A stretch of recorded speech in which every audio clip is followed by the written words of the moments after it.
Allah Subhanahu wa taala. A'udzu billahi minasy syaithanir rajim. Innama ya'muru masajidallahi man amana billahi wal yawmil akhir wa aqama as-salata wa ata az-zakata wa lam yakhsha illa Allah. Fa'asa ulaika an yakunu minal muhtadin. Sadaqallahul Azim.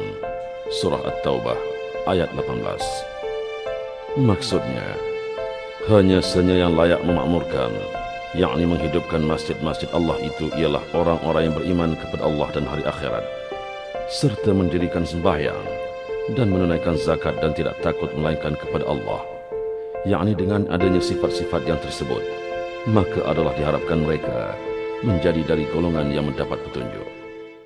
Di tengah-tengah kesibukan Bandaraya Metropolitan Kuala Lumpur, siapa sangka di pinggirnya tersergam indah sebuah masjid yang urusan pembinaannya bermula seawal 25 Julai 1977 lagi, apabila Jabatan Agama Islam Malaysia memaklumkan kelulusannya oleh Yang Amat Berhormat Datuk Hussein On, Perdana Menteri Malaysia yang ketiga, untuk dibina sebuah masjid di kawasan Bangsar Kuala Lumpur di atas tanah seluas 1.75 ekar yang telah diserahkan oleh pemaju kepada Majlis Agama Islam Wilayah Persekutuan.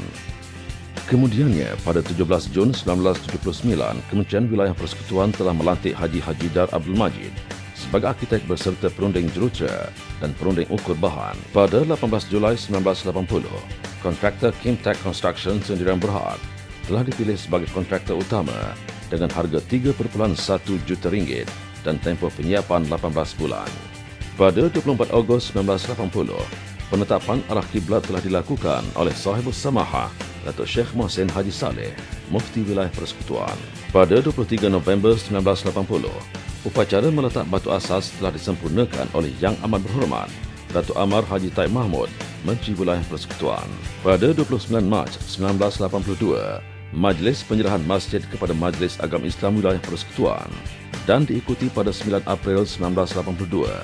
Solat Jumaat pertama didirikan dan Mufti Wilayah Persekutuan pertama kali menamakan Masjid Wilayah atas nama sahabat Rasulullah SAW, iaitu Sayyidina Abu Bakar As-Siddiq, Bangsar atau ringkasannya M. Sabah.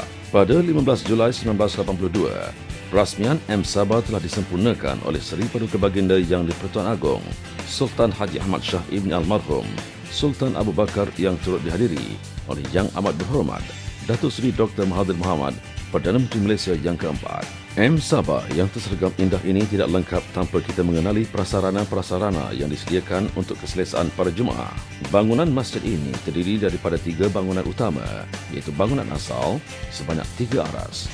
Aras 1, Pejabat Masjid.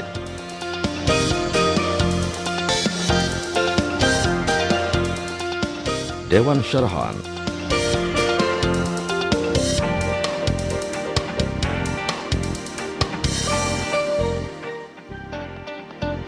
Bilik kuliah.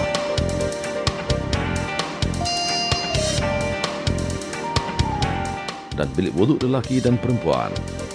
Bilik air. Bilik pengurusan jenazah. Perpustakaan. Tadika.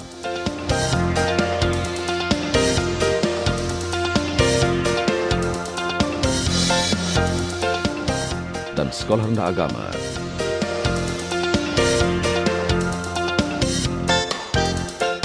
Aras 2, Dewan Solat Utama.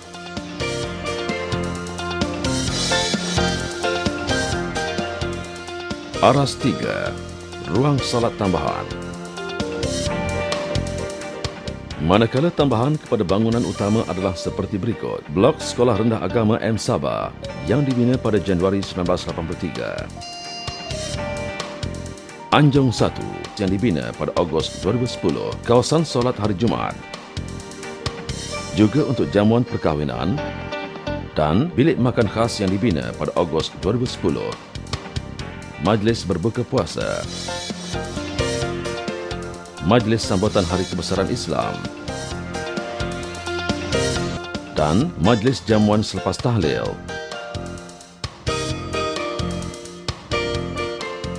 Anjung 2, iaitu kawasan perniagaan dan riadah yang siap dibina pada Jun 2011.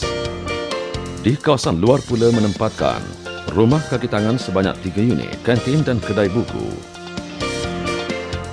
blok bilik air dan bilik rehat noja, tempat wuduk lelaki, bangunan 4 tingkat untuk sekolah rendah agama bersebelahan Surau Putrajaya dan telah diserahkan kepada Jawi. Tambahan kelas SRA 3 kabin, stor barangan M Sabah 2 kabin, pejabat Baitul Mal Mawib 1 kabin.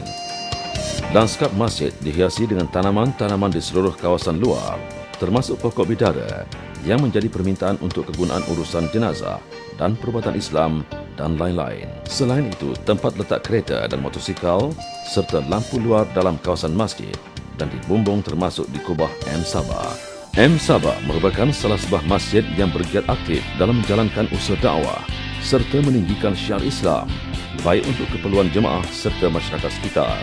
Dengan kata lain, masjid ini sentiasa tidak kosong daripada kegiatan dan aktiviti keagamaan yang telah disusun mengikut kelas dan kategorinya yang tersendiri. Aktiviti-aktiviti dakwah yang dijalankan adalah lebih teratur dengan sokongan kemudahan dan prasarana terkini sesuai dengan peredaran zaman. Perjalanan aktiviti dalam kawasan bangunan masjid dibahagikan pada kategori berikut. Harian,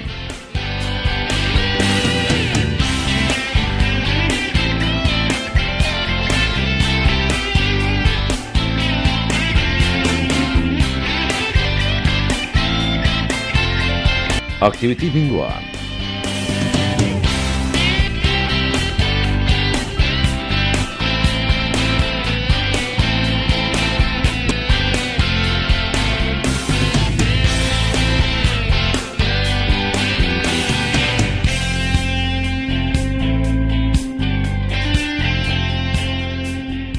aktiviti bulanan,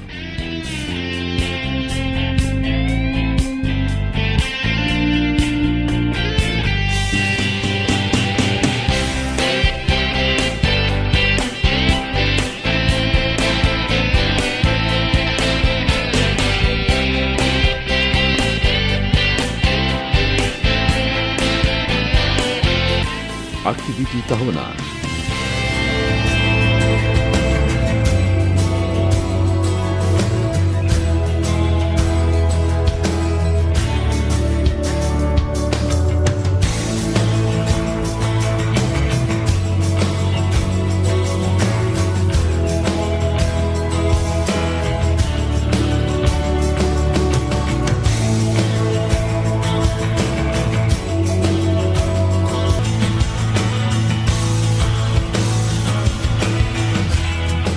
Antara aktiviti-aktiviti khas yang lain dijalankan adalah seperti berikut. Program khusus untuk jemaah wanita,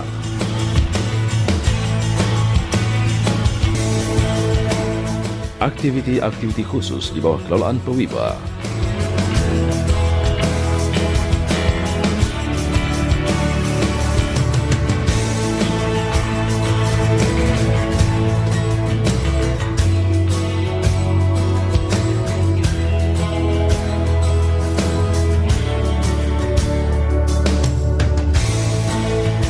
program khusus untuk remaja Islam M Sabah Rismas adalah seperti berikut.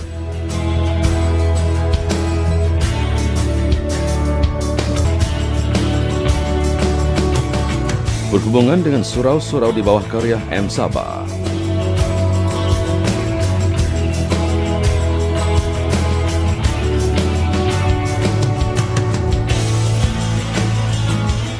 manakala aktiviti-aktiviti dan program luar kawasan M Sabah adalah seperti berikut.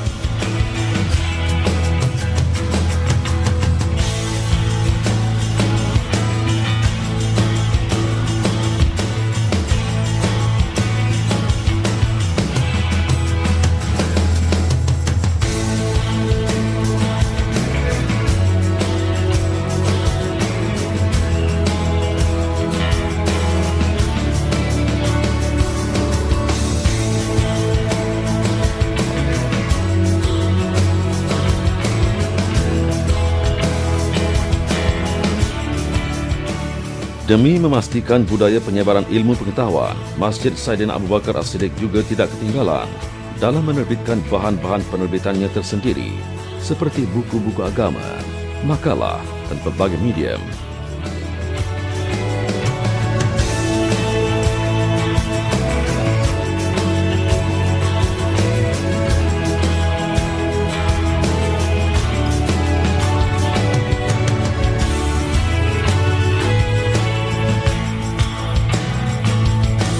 Dengan kepelbagaian aktiviti dan program yang dirancangkan, pihak pentadbiran masjid mempunyai perancangan yang teliti dalam aspek kewangan dan dana sumbernya. Bagi Masjid Saidina Abu Bakar As-Siddiq, sumber keuangannya adalah seperti butiran berikut.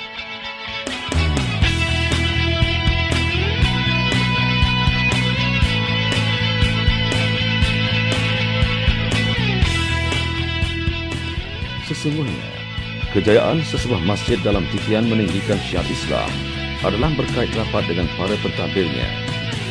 Kemantapan struktur organisasi Masjid Saidina Abu Bakar As-Siddiq menjadi penggerak utama pada program-program pengimarahannya.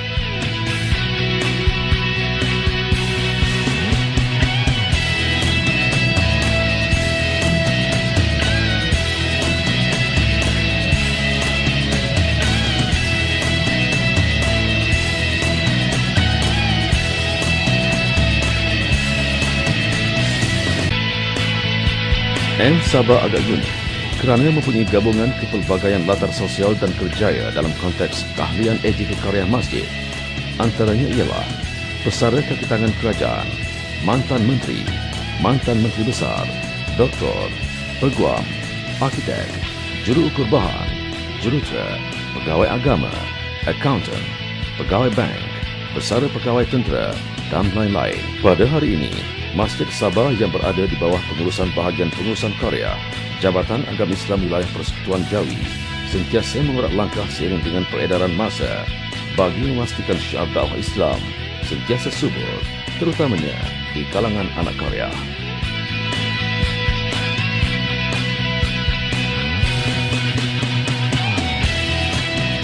Semoga tugas dan usaha mereka yang ikhlas dalam mengimarahkan rumah Allah ini akan diganjari kebaikan mereka oleh Allah Subhanahu wa taala jua.